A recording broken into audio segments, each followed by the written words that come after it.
Welcome, welcome everyone. Today is August 6th, 2020. I make a concerted effort to mark this date because, as we all know, everything in the past couple of months is very time sensitive. Subsequently, all of the numbers and the data that we share today, a lot of it will change and vary depending on when you are hearing this. So, just for you to keep that in mind.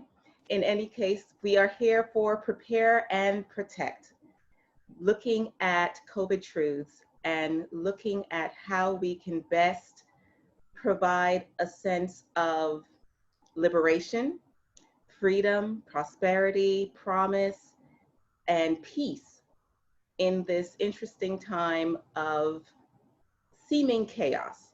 But I will like to suggest to you that from the darkness brings forth light, and out of the chaos comes clarity, and we are able to see things that we have not been able to see before. So we welcome this period of time. We invite you to take a moment, and if you are safe in doing so, allow yourself to just bring your focus inward. Allow yourself to draw that focus to your heart center. And as we take a moment to create the eye of the storm, to create that sense of peace. And as we breathe in deeply, sensing the spirit of love that brings us here together tonight.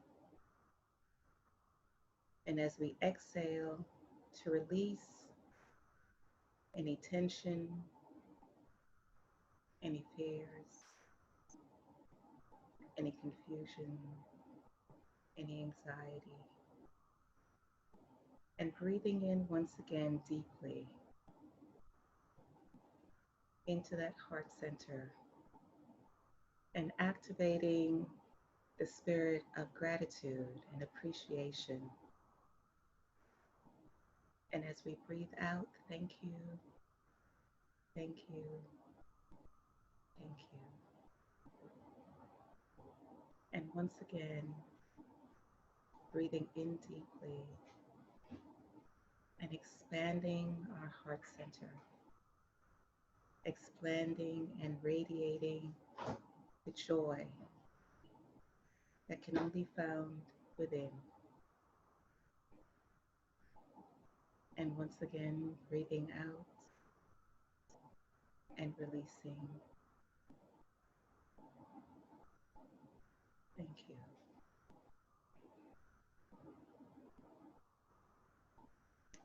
I welcome all of you tonight to this gathering of our global healing village.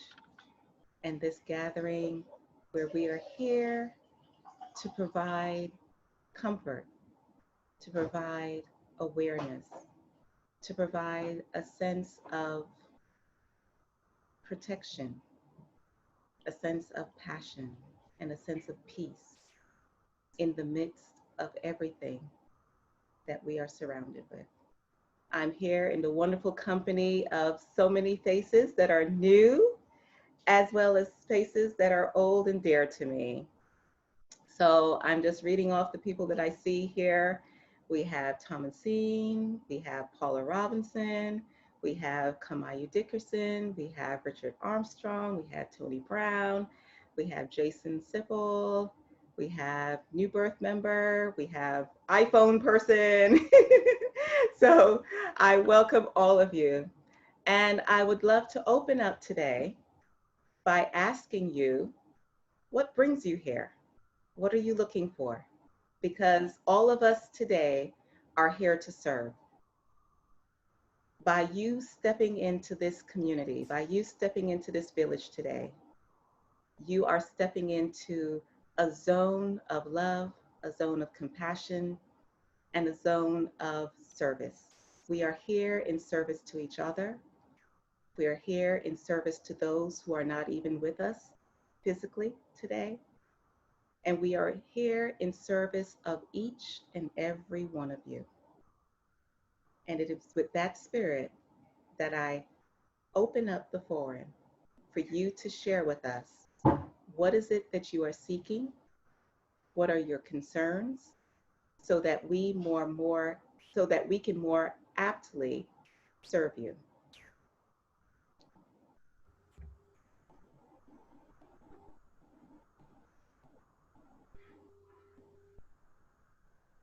You will have to unmute yourself. It looks like Paula is saying something, but she has to unmute. Okay, how's this? Hey. Hi.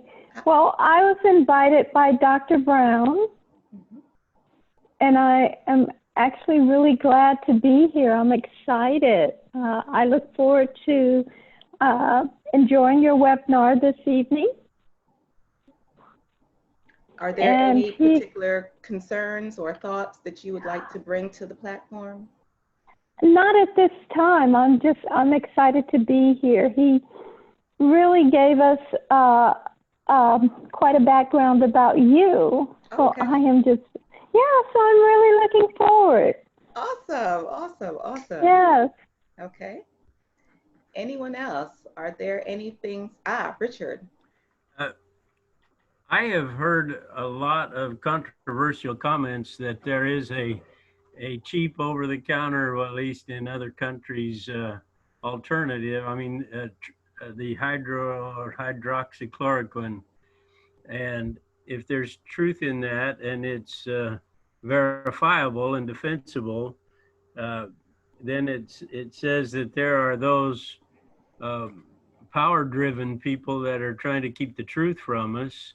And I just feel like when the people in Boston stood up to the British and disposed of their tea, things started to happen, and putting off the resistance, it only makes it more difficult to change things for the truth. And so I just want to really know what is real, what is true, and if there are scientific studies and there are those actively trying to distort them or keep us from knowing about them. Okay, good question. Anything else that you guys would like to explore tonight?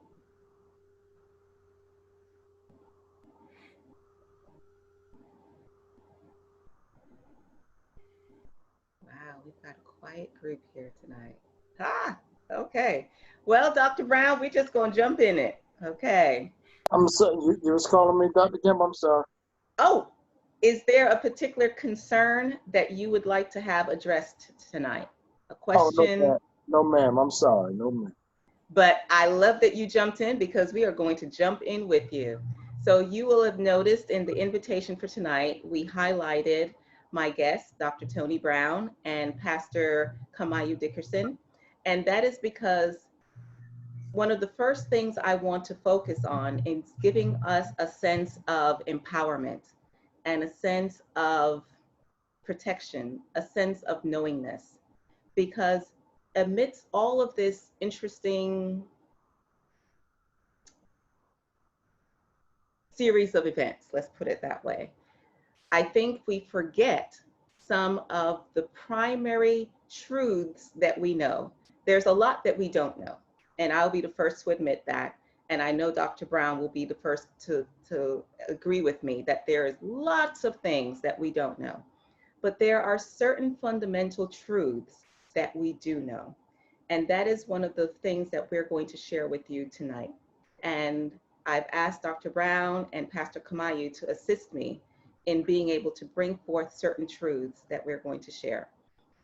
So the truth that we are going to share, first and foremost, is that life happens. Viruses come and go. Pathogens of all types, shapes, sizes come and go. But what we do know to be true is that human beings are extremely resilient. And human beings have been placed on this earth with certain innate healing qualities that far surpass the knowingness of science. And at the same time, there are certain laws of nature that we would do well to adhere to. What I share with all the people that I work with is that the wages of sins are disease and death. And sins represents simply ignoring nature's supremacy. Simply ignoring nature's supremacy. Meaning that just like we understand that if you throw yourself off of a 10-story building, you're not going to be quite happy with the outcome. And you more than likely will experience death. We acknowledge that, right? And at the same time, we seem to live in a world where we think that we can cheat death and we think that we can cheat Mother Nature. So especially here in the West, we engage in many behaviors where we simply ignore nature's supremacy. One of the things that we have come to an awareness of is that the coronavirus, not unlike other viruses and bacteria and pathogens, it seeks out hospitable environments because it has a desire to live. And so it looks for those environments that will give it lots of yummy, yummy stuff to thrive in. The yummy, yummy stuff that we have an awareness of are people who have systemic breakdowns in their physical body. And I will like to propose to you all tonight that in addition to the physical breakdown that becomes systemic, there is also mental, emotional, and spiritual breakdowns that make us more susceptible to the infiltration and the proliferation of viruses and other pathogens. Because there is a difference between the infiltration of a viral life form and the proliferation, meaning that at any given point in time, we have viruses going through our bodies. We breathe them in, we touch them, we eat them, we do all kinds of things, and they come in. Whether or not they're able to get in there and set up shop and start to multiply and do all this little stuff and have its little babies and things of that nature, that is the proliferation process.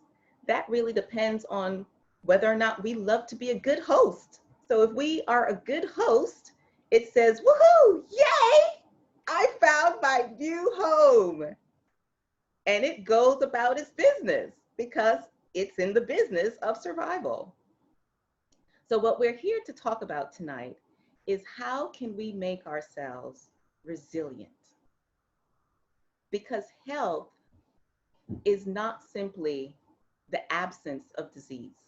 That's a lie. Or at least I would like to propose to you that that is a lie. What I would like to propose to you is health is the ability to respond to, recover from, and prepare for mental, emotional, physical, and spiritual challenges. Life happens.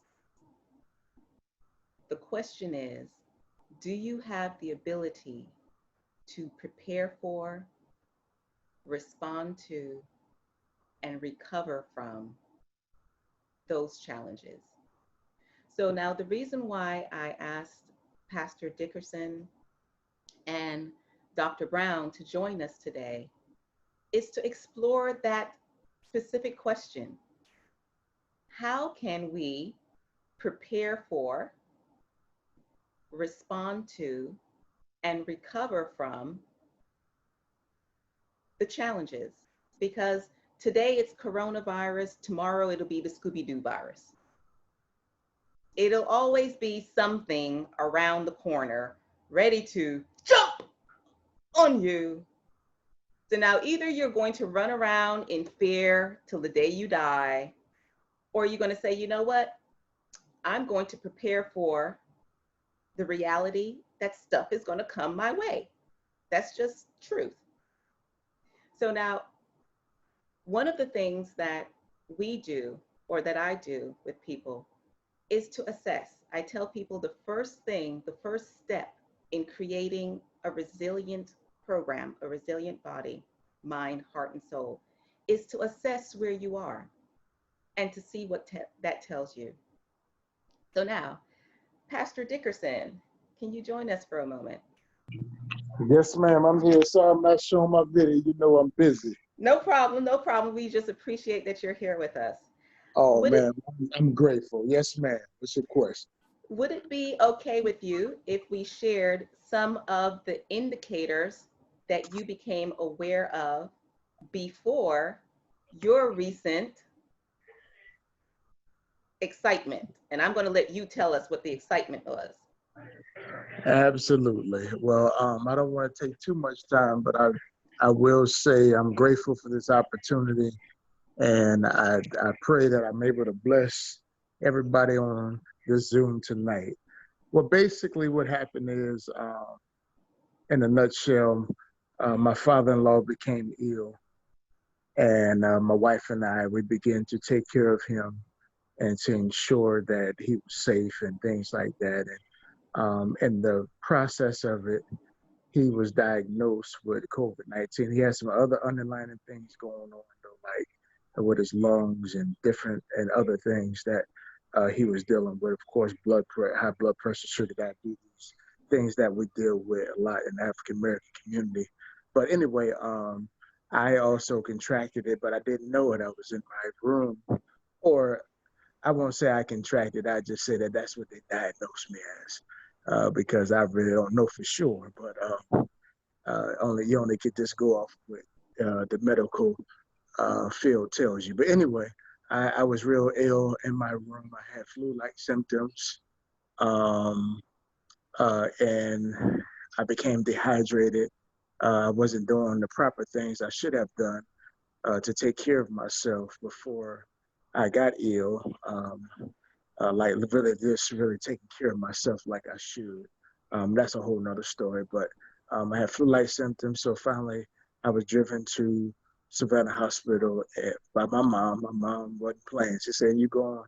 And I said, "Okay, yes, ma'am." And so I went to the hospital, and once I got there, of course, they tested me for COVID-19, and then I was diagnosed with COVID-19 pneumonia. They had to put oxygen mask on me and things like that, and isolation. And I was in the hospital. But these are one of the key things that really helped me understand how valuable life is. When the doctor came in and said, "Mr. Dickerson, I hope that you have your will and trust together and you have things in order, because there's a possibility you might not make it out of here." Man, was that an eye opener? Was that a moment of truth for me? But anyway, also you on the floor with others that if you're in the hospital and you hear code 99, and I'm sure the medical doctor that's on the line knows that code. Normally someone has passed away or they had to be rushed to ICU. So imagine hearing that several times during the day. That was quite an experience as well. But I survived it. I was only in the hospital for 4 days and 4 nights. I had a lot of people praying for me. I had Dr. Gamble that was ready to leave Tallahassee, Florida, and drive all the way to Georgia to get me out of there. I had a lot of great people that loved me and prayed for me. Of course, my ministries, and we're known international. We had people come from all over. But I'm just grateful tonight, Dr. Gamble, to be able to share that story, that I'm a survivor. And I'm that great big number that the media is not projecting. It's only about 4%, and there's no derision. We're not saying, so what it's only 4% that passed away. I'm not taking that lightly because those lives could have lived as well. But they're not projecting what is really happening. People are surviving. People are living. And I did want to bring that point out. There's a lot of people that are surviving this so-called COVID-19 virus. So I just wanted to share that with you. I'm a survivor. I'm grateful tonight. That was some of the indicators like flu-like symptoms. But really just before that, I was diagnosed with sugar diabetes and high blood pressure. So I would encourage you all and empower you to begin to deal with your health, build up your immune system in this season, and really just listen to people like Dr. Gamble, or I'm sure the medical doctor that's on tonight is going to give us some great advice, but just really build your immune system up and try to live a life where you are just full of love. I'm full, things that bothered me 3 weeks ago, it don't bother me no more, Dr. Gamble.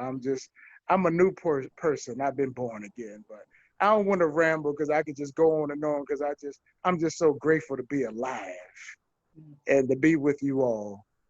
So thank you all. Thank you for your prayers. I hope I answered your question.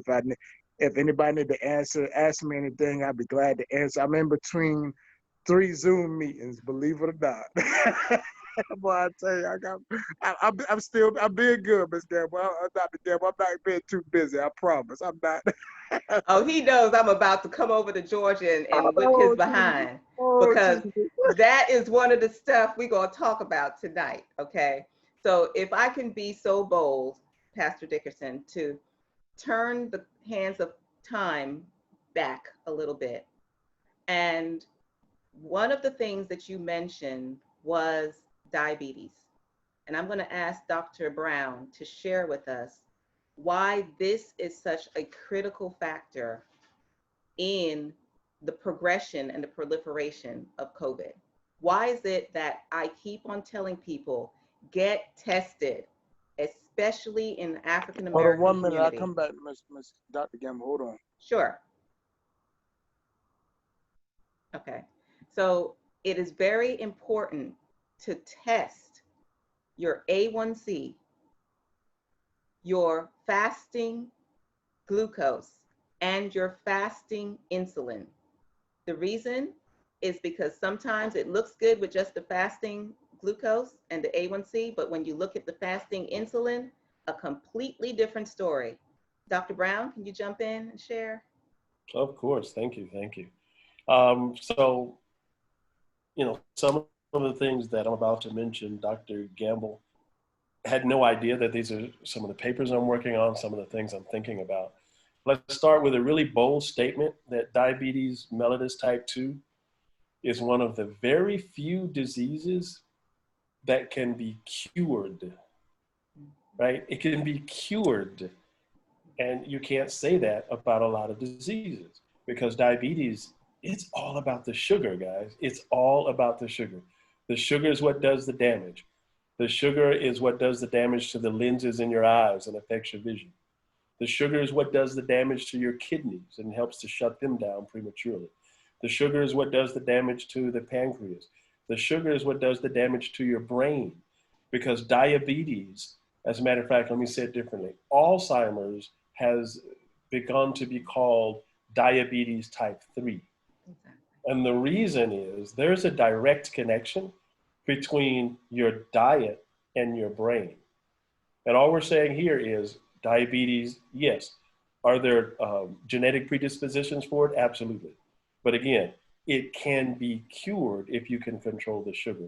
Now, that said, what is the correlation between this? They call it a comorbidity, right? Which is just a fancy way of saying a person who has one disease and then some other conditions that might weaken them against this new disease. So how does diabetes play in with COVID? Well, diabetes is already attacking all of your organs. We already mentioned the kidney. I didn't mention the heart, right? It predisposes you to cardiovascular heart disease. The word cardiovascular, we always talk about the cardio part. We never talk about the vascular part. The sugar, again, is one of the things that hardens those arteries. It's one of the things that makes those arteries very small, so that you're trying to push the same amount of water through a smaller water hose. What's going to happen? The pressure goes up. What did I just say? Diabetes also predisposes you to high blood pressure. All of it is in one package. And imagine if somebody came to you and said, you know, forget about the pills, forget about the pharmacodynamics and the pharmacogenerics and the pharmacologies and the nutrition and all of this stuff, and just simply said, control your sugar. If you can get rid of the sugar, you can have better vision, you can have better kidney function, you can have better heart function, you can have better blood pressure, and all of that is a great way for you to withstand whatever virus it is that comes along, right? I love what Dr. Campbell said. This time it happens to be COVID, next time it'll be Scooby-Doo. It will. This thing comes every 10 years, if you hadn't noticed. They keep changing the name. It's all the coronavirus family, and it's coming every 10 years. Sit back, keep on living. Another 10 years, it's gonna come back again. The only thing we can do is to be ready. So with that, I'll be quiet about diabetes and hand it back over to Dr. Gamble.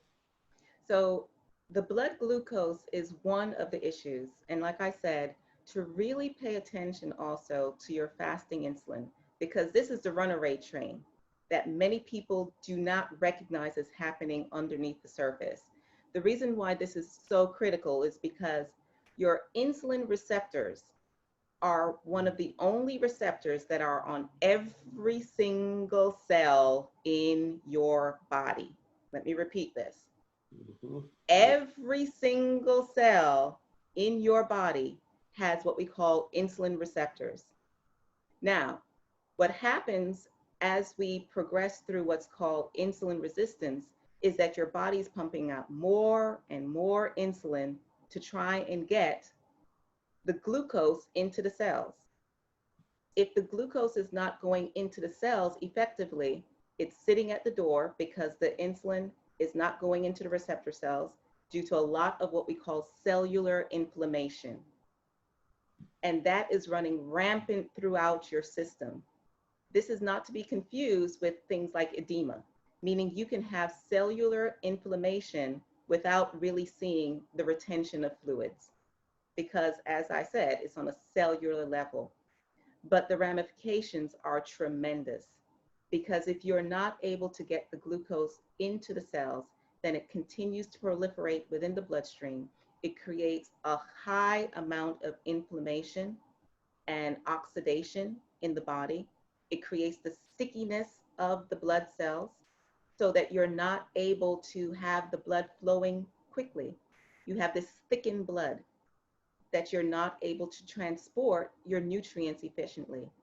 Now, the other thing that we saw when we were working with Pastor Dickerson, I keep on saying Dr. Dickerson, I'm telling you, Pastor, you're gonna go on and further and get that doctorate. But anyway, because we had, interestingly enough, just finished his blood panel. And one of the things that we looked at also was what we refer to as high ferritin. High ferritin. And I'm going to ask Dr. Brown to chime in and tell us the significance of high ferritin. Okay, yes.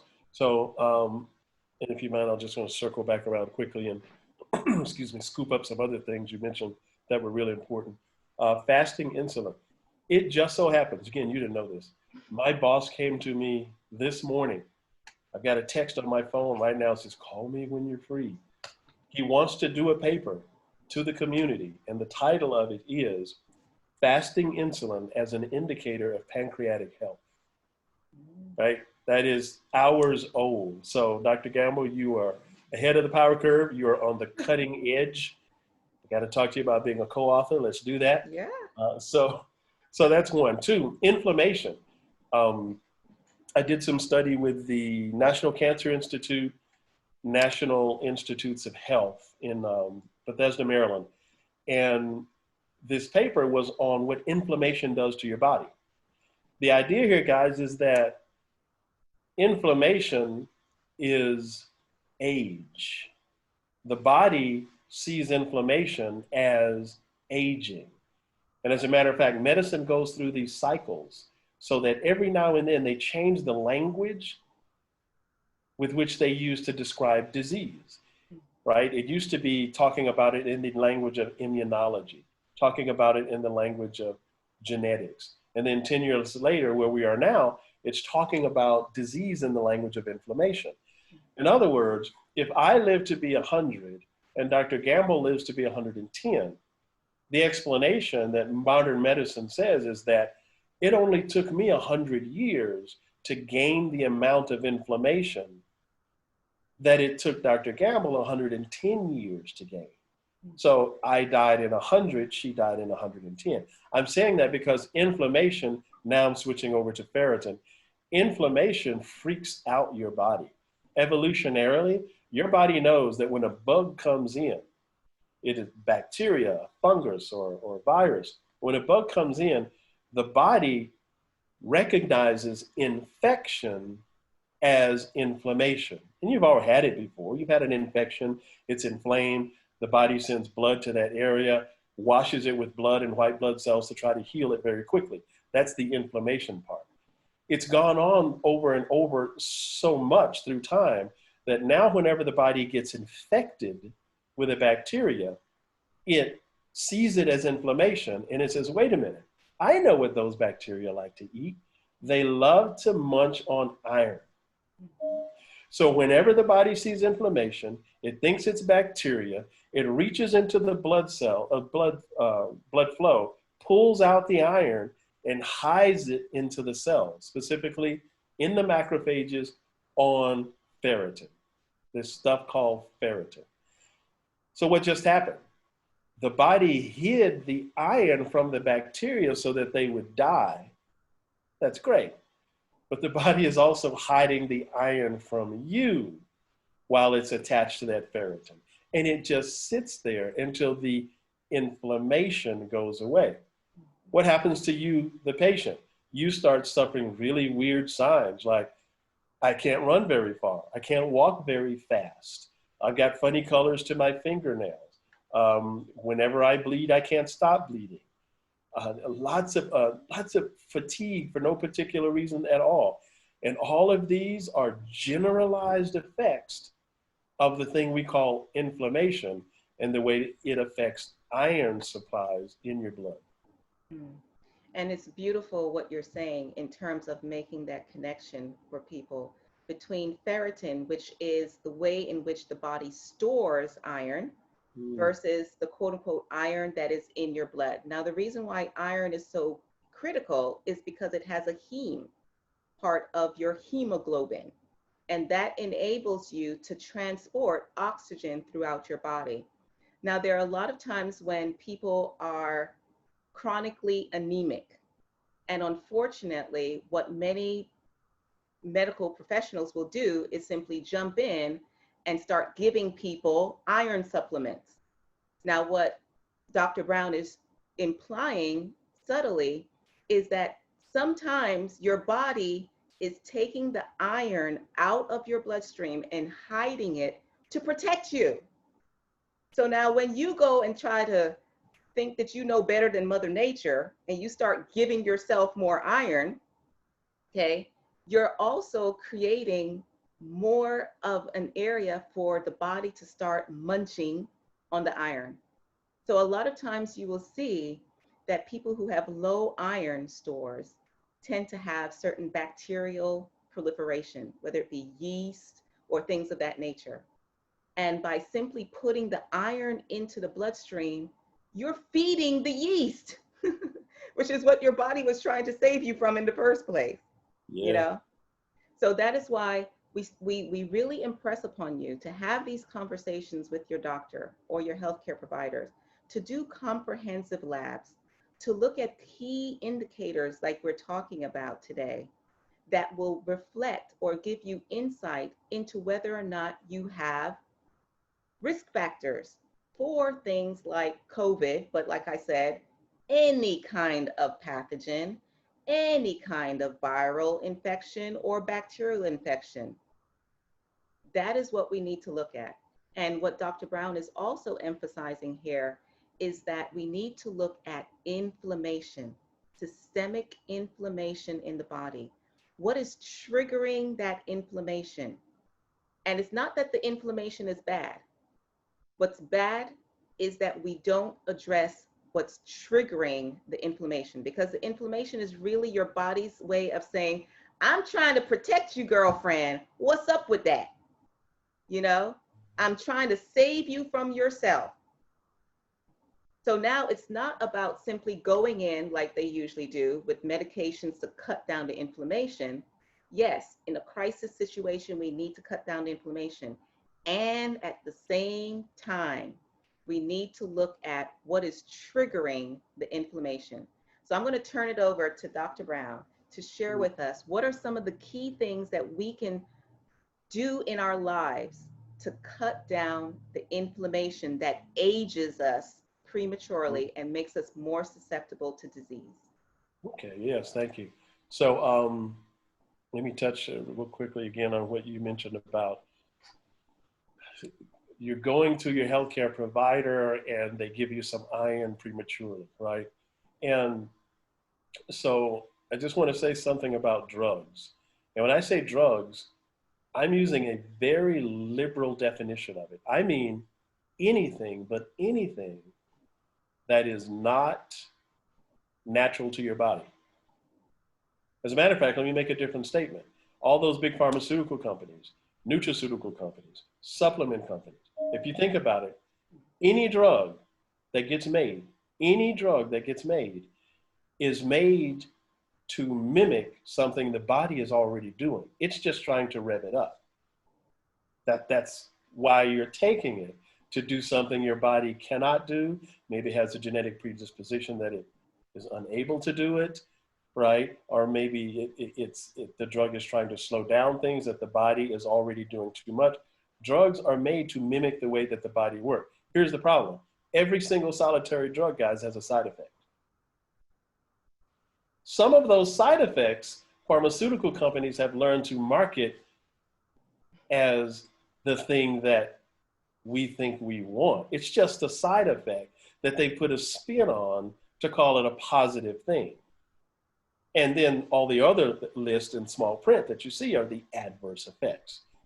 I say that to say, please change your lifestyle before you decide to put something else in your body. And a lot of things sound harmless. Dr. Gamble was mentioning just now, taking iron tablets. One of the things that happens when you take anything in your body, there's this compensatory reaction. If you start taking something, at some point your body says, dude, well, if you're going to keep giving it to me from the outside, I'm just going to stop making it on the inside. That matters for red blood cells too. If you keep giving it so much iron to put into a red blood cell hemoglobin, at some point it goes, well, you got this, I'm going to go back here and take a rest. And then when you stop taking the iron from the outside, guess what happens? Now you really are deficient. Now you really do get anemic. But that counts for everything else you take. So be careful what you put in your body, even when you say things like it's natural. Or, you know, they're saying in other countries that Americans have the most expensive urine in the world, right? There's vitamins K, A, D, and E. Those are fat soluble. Everything else is water soluble, so it comes out in the toilet. And Americans are famous for just, you know, how much B12 can I get into my body every day? 1,000 micrograms, 10,000, 100,000. So be careful what you put in your body. All right, on to things that you can do, you know, to help control inflammation. Let's talk about white blood cells, right? That's the army. That's the first responders for when something happens, the white blood cells. And many other kinds of cells that we talk about are simply subcategories of white blood cells. But let's talk specifically about white blood cells. White blood cells, one of the ways that they can be decreased is loss of sleep, right? Yes, I did say that. Loss of sleep, right? Studies have proven that if you lose a consistent 3 hours per night of sleep, that you can lose up to, in the long range, 30% of functioning white blood cells. So what does that mean?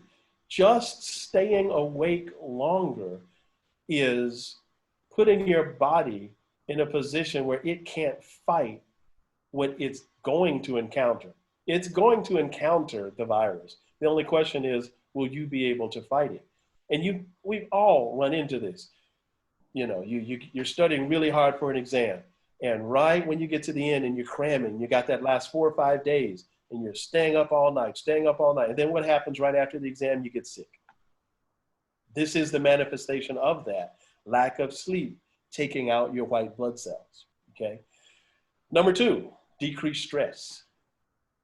If you're decreasing stress, you're decreasing what the body calls this fight or flight mechanism, right? So you go back a long time ago, I'm walking through the forest, I see the big bear. All of a sudden, I decide, am I going to fight it or am I going to run? I think I'm going to run. It's bigger than me. So what happens? My eyes get bigger so I can bring in more light as I'm running through the forest and I don't hit a tree. My bronchioles get larger so I can bring in more oxygen. My blood vessels dilate so that I can get that oxygen in the blood to my leg muscles and run. My lungs start pumping larger and larger. And now I'm in fight or flight.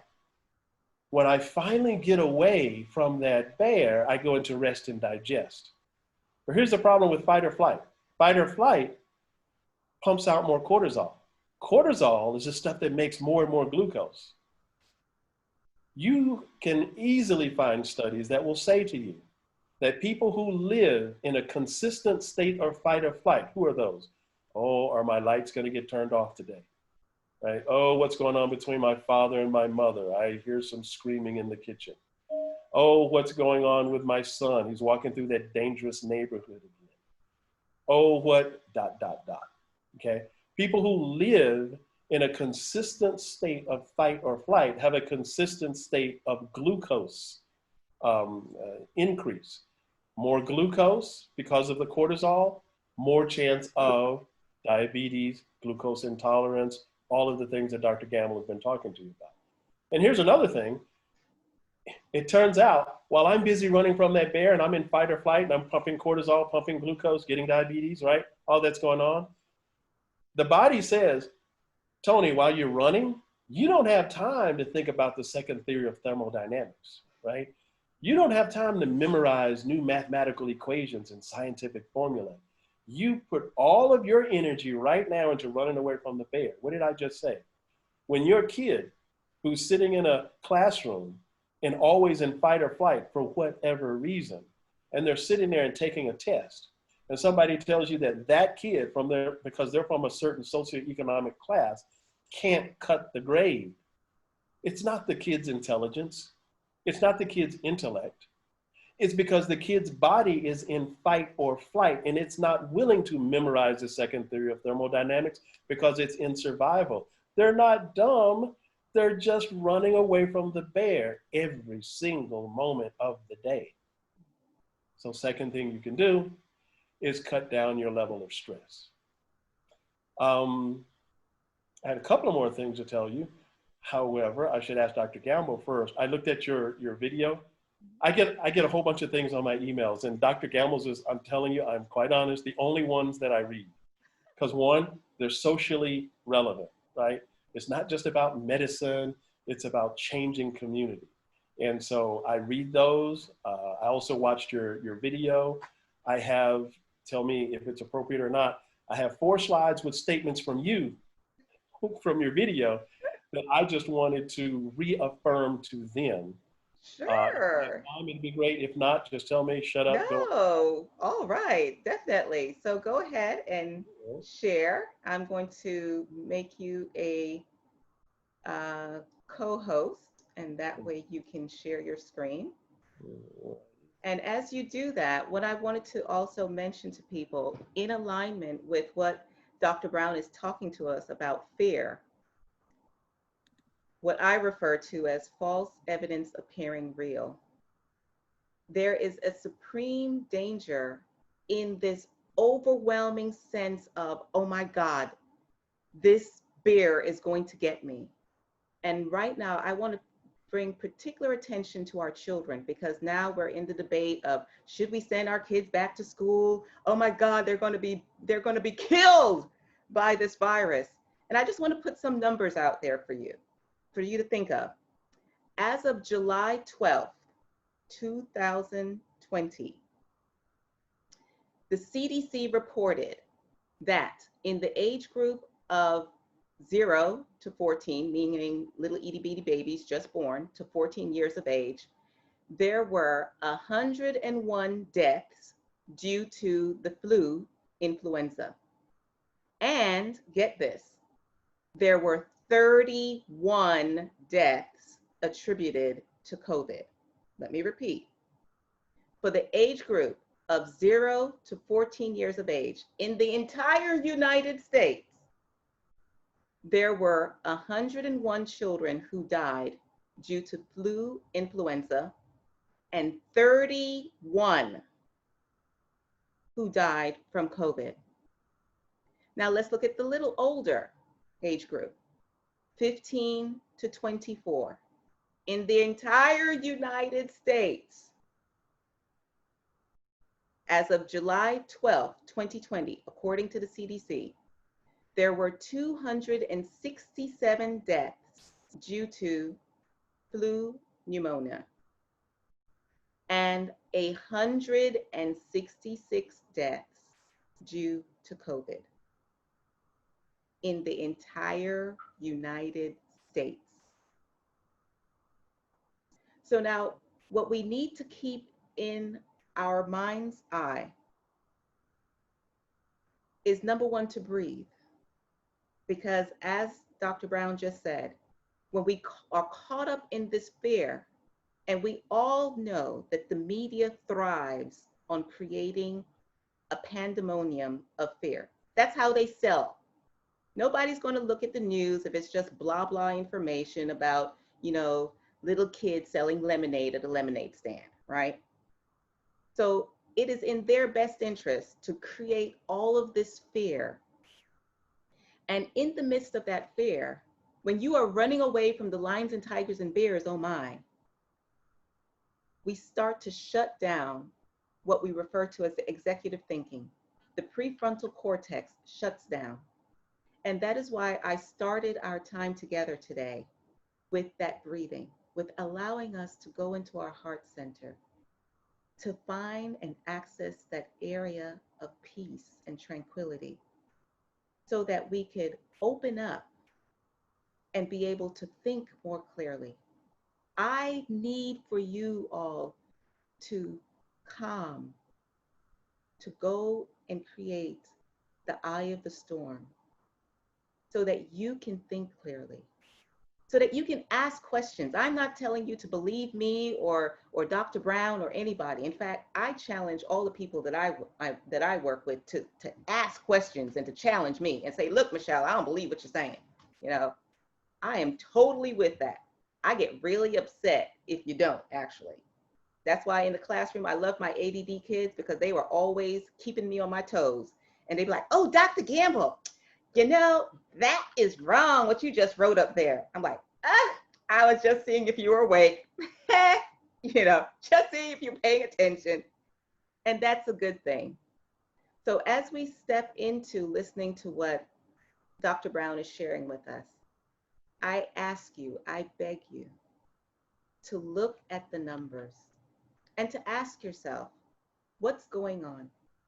And more importantly, to look at the effect that it is having on our children. Because ironically, even though our children are least affected physically by the coronavirus, the devastation to their minds, their hearts, and their soul is horrific. Our children, unlike any other generation preceding them, they are living in fear. Gone are the days where they had this sense of, oh, I will live forever and I'm going to jump off of the Ferris wheel and I'm going to do all kinds of phenomenal things and screw mom and dad. Now they are huddled like the rest of us old fogies, afraid of life itself. And so when Pastor Dickerson talked about the doctor coming in and saying, oh, let's do the last rites pretty much. Have you done your will? That's what I refer to as medical hexing. How dare you? How dare you profess that on anyone? As healers, and all of us here today are healers. If you have anyone that you love, even if it's a fur baby, you are a healer. You are someone who is here in the spirit of love. And I implore you to do as my mama said. If you don't have something good to say, don't say anything. Dr. Brown?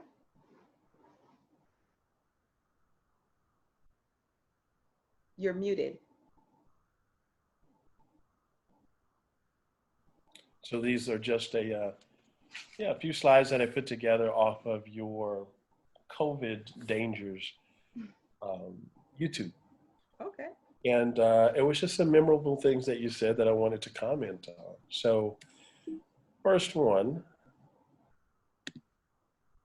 so Dr. Gamble called it at least the title of the video is the 3 deadly dangers of social distancing, right? And she said that social distancing is actually emotional and spiritual isolation.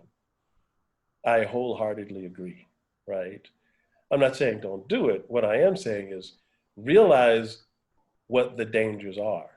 Because we are social animals, right? When someone comes to me and says, hey, doc, I've lost interest in riding my bicycle and having fun, in the medical profession, excuse me, we were giving them this questionnaire that it asks them questions about have they lost interest in this, et cetera. And it'll ask about 9 things. And if they answer the affirmative in 5 out of 9, they call them vegetative symptoms, then we say, you know what, you're depressed. You're having a major depressive disorder, single episode. I'm going to, roll the dice and give you that antidepressant. And one of the things that patients say is, I don't like hanging out with my friends anymore. I don't like socializing. Not socializing and not wanting to is a sign of depression. So social distancing is going to predispose us to that. You got to find new ways to make connections, right? You got to find more vibrant ways, more rich ways to make connections, because we are not supposed to be alone. We are social animals, and that's the way it's supposed to be. I have a saying, Tony Brown's rule of life number 3. If what they do to you can be done for you, it's okay. So what does social distancing do for me? It means that I have to do what I heard someone say a long time ago, that most of the ills of the world can be solved if each one of us would just sit alone in a room each day for 5 minutes with ourselves and God. That's it. No long drawn out prayers, nothing asking for miracles. Just sit with you and that infinite wisdom, that higher consciousness, whatever name or adjective or pronoun you want to give it, just you and that presence for 5 minutes. You can't go hang out with anybody outside, so why not do that now? Another thing that Dr. Gamble said was, my real enemy is not COVID or anything outside my door or anything outside myself. And this one I love because I heard it from someone else. It's not original, but I've always loved it, which is to say, the enemy is in me, right? The enemy is not outside of me. The enemy is in me. And that's to say, if I'm the one that breathes fear and I'm feeling rejected, like Dr. Gamble said, and I'm feeling less than I am, and I'm living without my purpose, and I'm just waking up every morning going from task to task without a real purpose in life, those are the things that are going to beat you down. Sure, when COVID comes along, you got no hope then, because really didn't have life going on before COVID, right? BC and AD, it's before COVID, and then after the disease. If you had nothing going on BC, watch out for what happens AD. Dr. Gamble mentioned death of despair. She talked about this increase in unemployment, increase in alcoholism, increase in unhealthy eating because we're all sitting around in the house gaining weight because we can't go out and hang out with our friends. And then she mentioned these 1, 2, 3, 4, 5, 6, 7, 7 P's, right? Power, promise, protection, passion, purpose, prosperity, and peace. So I have to tell you that, I don't know, it must have been, it was definitely since I left the Marine Corps. In the Marine Corps, we had a saying, it was called the 7 P's of life. I'll only give you 6 of them because one of them is very Marine Corps-ish. Proper prior planning prevents poor performance, right? And after I saw Dr. Gamble's 7 P's, I thought, you know what? I think I'm gonna change the Marine Corps saying now. So I changed it to prior proper planning promotes power, promise, protection, passion, prosperity, peace, and purpose. And it's that last one that I want to end with, purpose, right? We have to wake up in the morning with a purpose. If you want to wake up and beat a COVID infection, wake up with a purpose. If you want to wake up and go out and do a job and do it so well that, as Dr. King said, all the angels in heaven shall stop and say, there goes a great street sweeper. It doesn't matter what. Then wake up with a purpose. And I heard a speaker once say that life without a purpose is just a trial and error game ruled by whatever happens that day. In other words, I wake up. If my boss said go left, I'll go left. If my boss said go right, I'll go right. If I get infected by COVID, that'll rule me today. You got to wake up with a purpose, and then things are going to happen. Life will happen.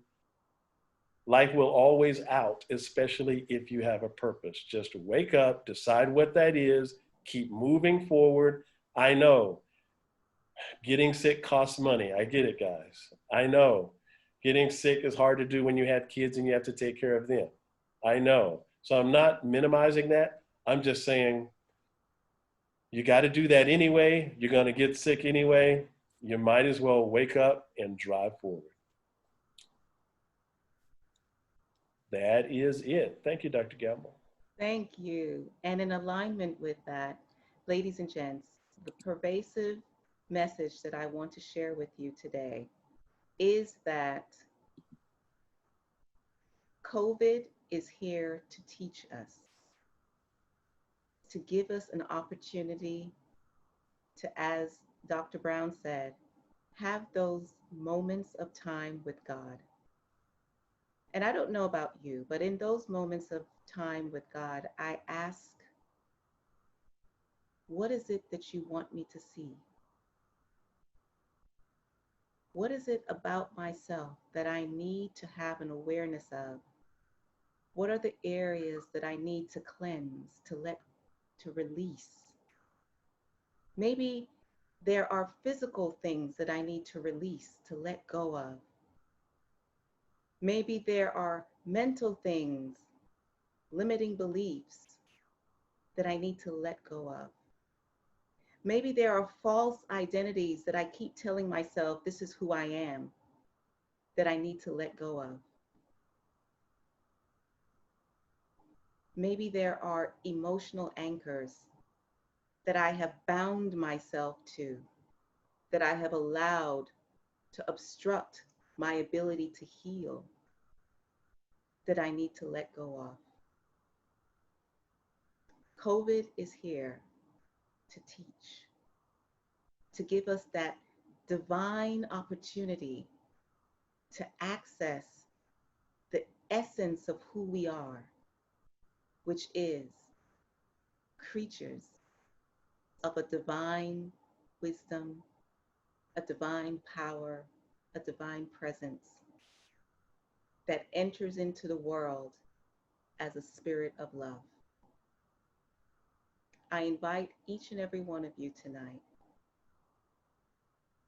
to enter into that moment of grace that Dr. Brown spoke of and ask the question, what are you here to teach me? I thank you all for joining us tonight. And I pray that this has been as much of a blessing to you as it has to me.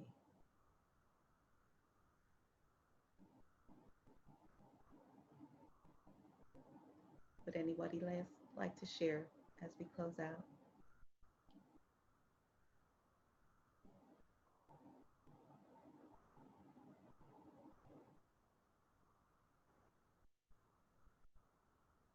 So I ask that you do one thing, which is to be that beacon of light and love and promise and peace and protection to those who are around you that are suffering in fear and confusion. I ask that you enter into the eye of the storm, to create the eye of the storm for all of these people in your life, for those that you may know and those that you may not know. Because as the song says, what the world needs now is love.